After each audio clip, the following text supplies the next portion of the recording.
All right, let's continue our chapter about it. Then Mr. Quimby brought home a pamphlet from the drugstore called A Name for Your Baby, which listed names and their meanings. Ramona immediately found her own name and discovered that Ramona meant wise helper. How boring, she thought, and hoped this did not mean that she would be expected to change its diapers or anything like that. Beezus, on the other hand, laughed when she discovered Beatrice meant heavenly one. "Wee," she said, twirling around the living room and flapping her arms like wings. Her complexion had improved, which made her happier about everything. Together the girls studied the pamphlet. Many names would not do at all. Filbert, which meant superior, sounded good with Quimby, but at school boys would call him a nut, Beezus thought. Beezus also thought Abelard might be a good name for a boy because it meant romantic hero, but Ramona pointed out that everyone at school would call him Lard.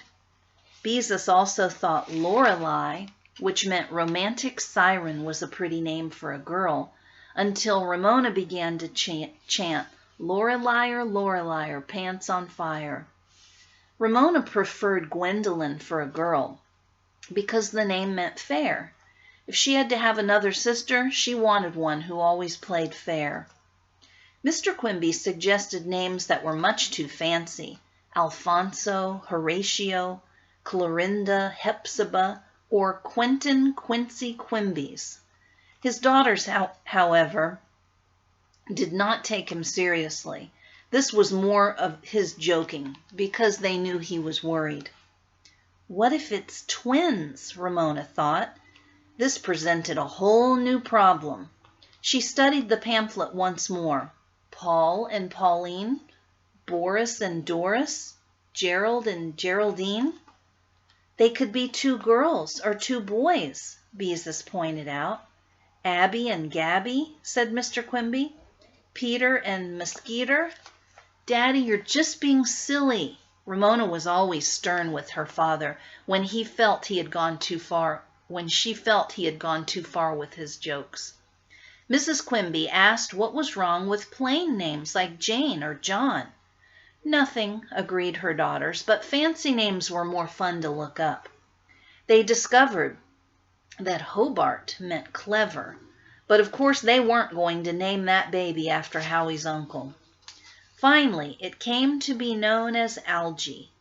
When Mrs. Quimby could no longer squeeze into her clothes and change to maternity clothes, Mr. Quimby recited the poem, Algie went out walking, Algie met a bear. The bear was bulgy, the bulge was Algie. Mrs. Quimby said, "You wouldn't think it was so funny if you were in this condition." However, she laughed and referred to the new baby as Algie after that.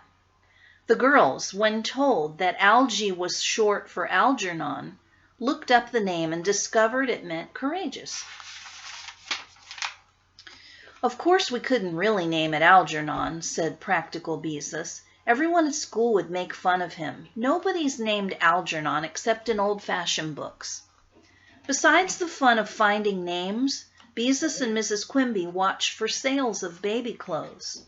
Ramona's diapers, inherited from Beezus, had long ago been used for dust cloths, much to Ramona's relief. She did not like to be reminded that she had ever worn diapers. "On TV, babies wear disposable diapers," she told her mother. "Yes, those are much too expensive," said Mrs. Quimby. All the Quimbys' needs seemed to be expensive. Still, no letters arrived asking Mr. Quimby to report for an interview. "Maybe I should go to Saudi Arabia like old Moneybags and work double shifts and earn enough pay to pay off our bills and the mortgage and buy a car that wouldn't eat us out of house and home and repair bills," he said thoughtfully. This time his daughters were sure he was joking. "Bob, please be practical," said Mrs. Quimby. "You have no engineering experience." Because she needed the exercise, she then left for her evening walk. Ramona decided to go along because she wanted to talk privately to her mother. As they walked beneath the budding trees, She began by saying, "When Algie comes, I won't be your baby anymore." "That's right," agreed her mother, "but you will be my middle child with a special place right in the middle of my heart. And when Algie comes, I will be home, so we can spend more time together. Daddy will have found a teaching job by then." Ramona was comforted. They walked in silence for a while before she asked another question, that had been worrying her. "Does Algie hurt you?" Mrs. Quimby's smile was reassuring. "No, he doesn't hurt me, but he does kick." She laid Ramona's hand on the bulge that was Algie, and sure enough, Ramona felt a kick so tiny it was like a flutter. Ramona was stunned by the miracle of that little kick and was silent all the way home. Mr. Quimby began to work double shift weekends at the frozen food warehouse. He looked so tired and discouraged that his daughters became frightened. Somewhere, someplace, there must be a school that wanted him. Nothing in the world was worse than unhappy parents. Nothing. When parents were unhappy, the whole world seemed to go wrong. The weather even seemed rainier, although this was probably in Bees's and Ramona's imaginations. Their part of Oregon was noted for rain.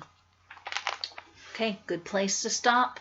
We will continue tomorrow. See you then.